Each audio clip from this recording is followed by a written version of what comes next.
আসসালামু আলাইকুম ওয়া রাহমাতুল্লাহ। এক বৃদ্ধা ও নবীজি সাল্লাল্লাহু আলাইহি সাল্লামের ঘটনা।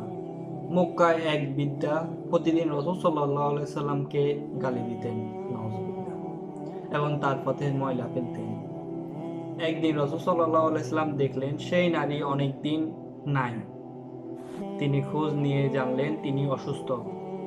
রাসূল সাল্লাল্লাহু আলাইহি সাল্লাম খোঁজ নিতে নিজে তার ঘরে গেলেন।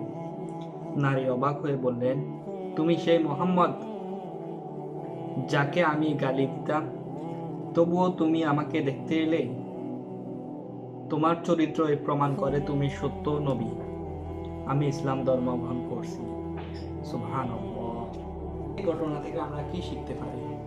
১ নাম্বার, উত্তম আচরণ একজন কাফিরের মন ও পরিবর্তন করে দিতে পারে।